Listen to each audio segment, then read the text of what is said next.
I tried to do this yesterday, but I couldn't.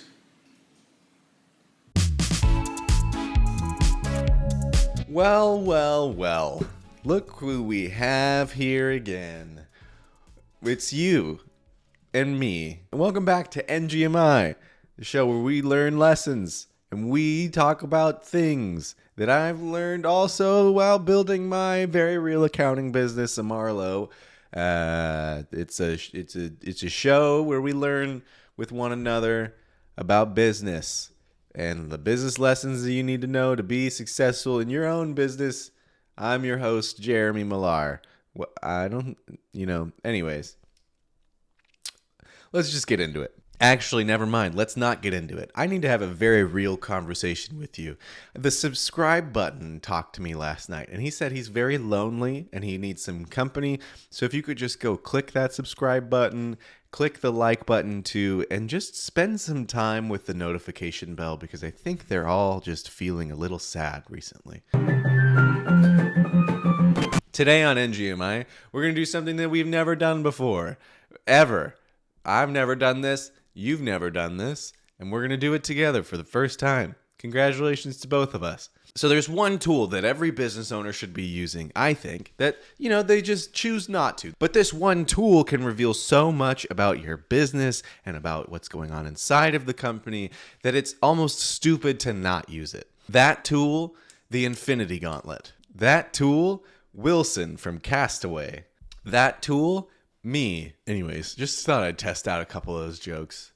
I don't think any of them will land very well. That tool is your profit and loss. It's a financial statement that most people will receive from their bookkeeper, their accountant, or from their accounting system like QuickBooks Online to see whether or not their business is actually making a profit or losing money.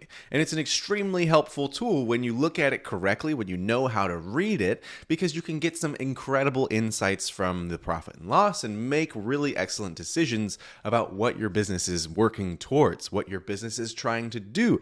If you have goals, if you want to accomplish something in your business, you can use your profit and loss to think about and create goals and make sure that they're feasible and that you can be successful. It's like this tool, it's a hack. It's the ultimate business hack. It's just looking at your data. But a lot of people think that a profit and loss, a P&L, financial statements in general, accounting is confusing and they don't want to look at it. And that's totally understandable, right? Accounting is confusing when you don't really know the basics of it, when you don't understand what's going on inside of your financial systems. It's hard to understand. It's hard to grasp.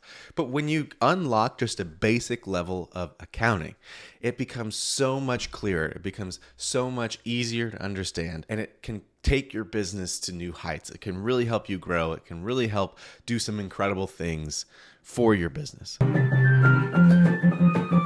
That's why today we're going to be looking at a profit and loss together. We're going to be talking about the structure of a profit and loss, why it's actually helpful in a little bit of a different format than we have done on NGMI in the past. I'm going to be drawing on my iPad here. You can see that I'm drawing a smiley face on there. And I'm going to be just talking about a profit and loss. But first, before we get into any of that, I need to teach you about a theory, a game theory. Ethereum?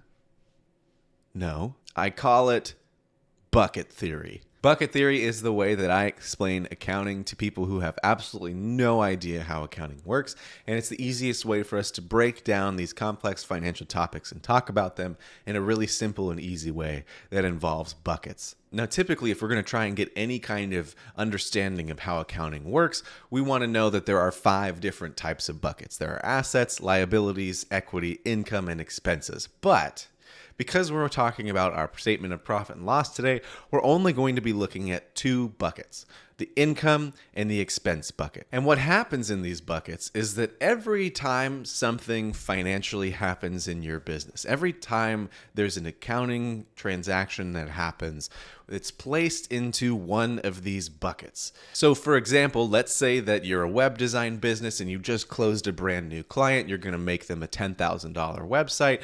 Congratulations, sir. You've just earned yourself $10,000 of income. But along with that website, there are some expenses. You have to provide hosting. Maybe let's say that's $120. You have to provide maybe you have to provide the WordPress plugins. I don't know. That's $100 or maybe more. Oh, but you also have to pay rent. And so that's actually going to be $3,000 because you rent out a massive office. Your web design studio is actually doing pretty well. So congratulations to you. I mean, that's great.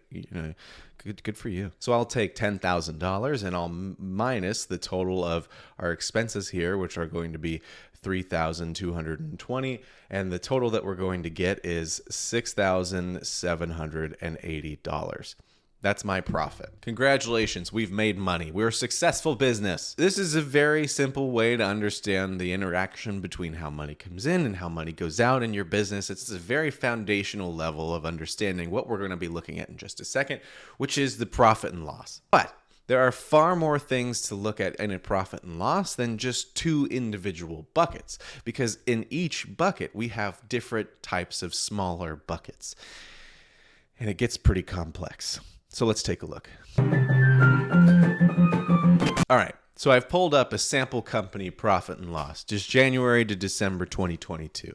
And we've got a couple of buckets that we're looking at here. First off, on the top of our profit and loss, we're always going to see our income. And you can see that here in this section. Income is the engine of the business. It's what keeps the doors open. It keeps everything running. It allows us to continue working and making money in general. Now, in our overarching income bucket, we have several different sub buckets in this example. We have bookkeeping income, onboarding, contracting, payroll services, and other income. It looks like this is an accounting business. These are all fake numbers, but this is a good example of how a P&L might be laid out. Oftentimes for small businesses, we might have just one income account. We might have a sales account or a sales of product income account, and that shows us just the total amount of money that we've earned in our income category. But here we have 5 different income accounts. And the benefit to this is that I can see, based on the service item that this company is providing, how much money that they're making. So for example, I can see that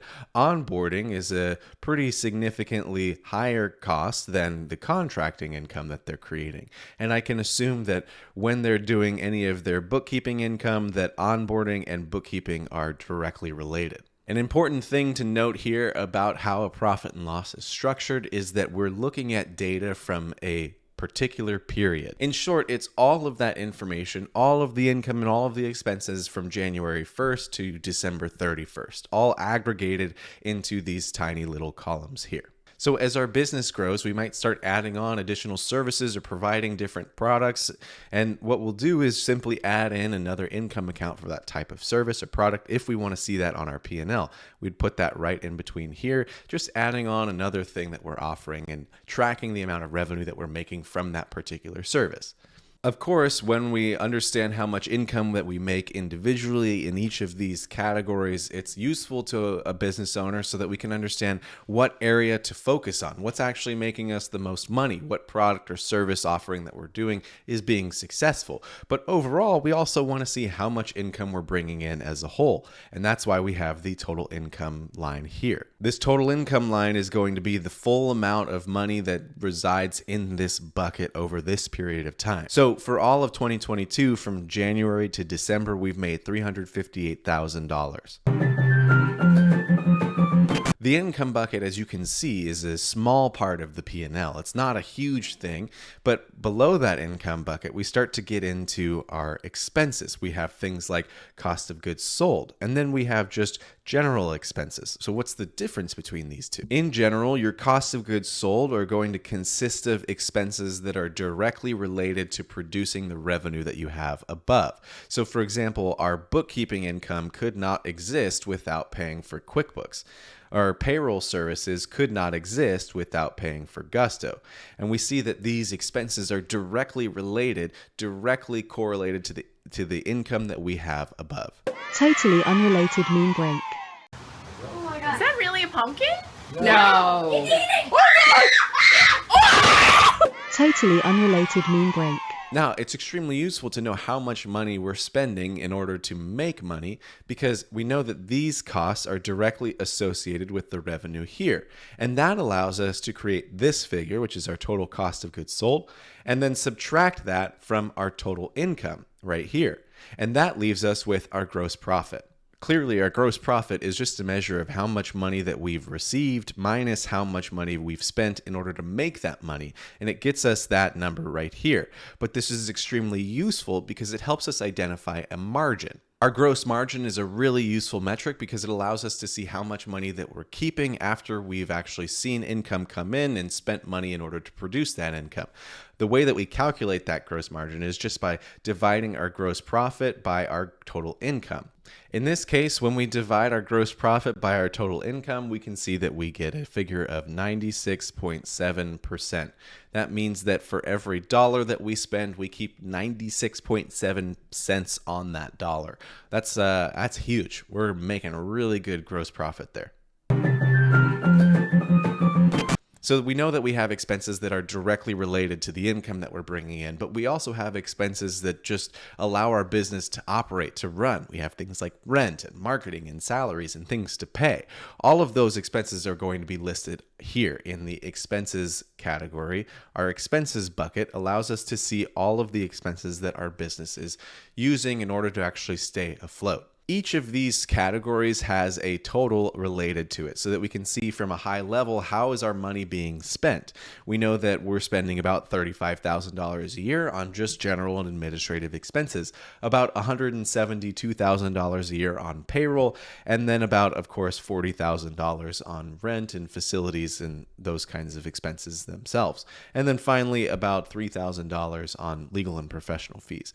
From a high level, these categories allow us to see what's going on inside of the business from a financial perspective and allows us to understand easily what we can change or what areas are our biggest cost centers. So when we finally total up all of our expenses, we're able to see that we have our total expenses here.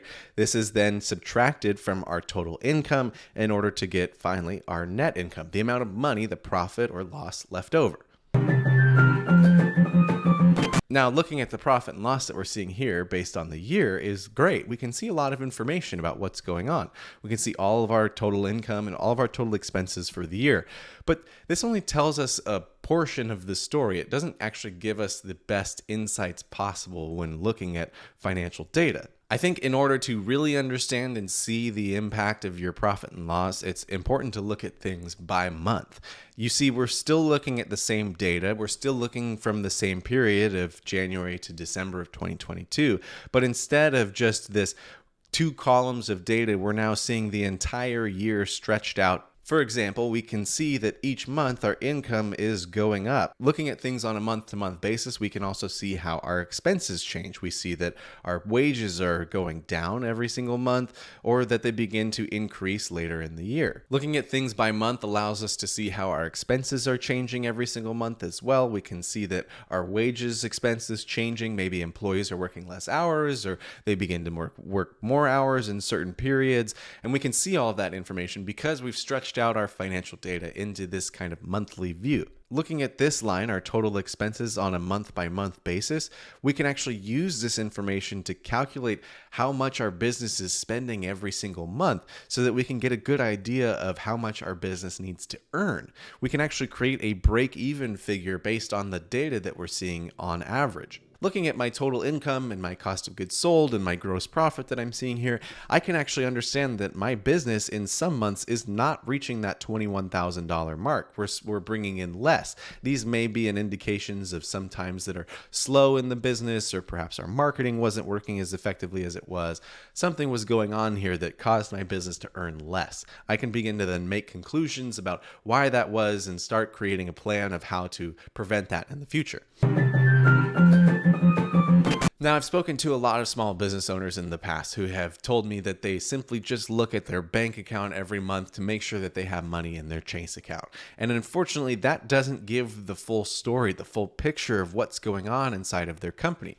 As you can see here, there's just so much data to look at. There's so much information that we can use to guide our business and to make decisions about where we're going, what our goals are, what we want to do with it. Your profit and loss is a really useful tool for understanding what's going on inside of your business. But you need the right system of buckets, the right system of accounts in order to actually communicate the financial information that your business is generating and then create a story from there. In short, you just need really excellent accounting in order to get the most out of your profit and loss, in order to understand your business the best that you can. And that's all we've got on NGMI for today. If this was super helpful for you, I'd love to know down in the comments. If it wasn't super helpful, keep it to yourself. Just kidding. I want to know. I need your feedback. Tell me how it went. What did you like? What did you not like? This is a new format for us. So anyways, that's all I got. See you later.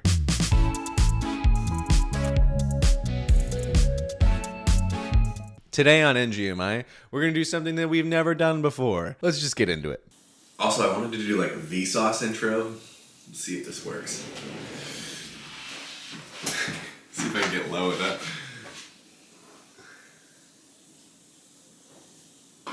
He's very lonely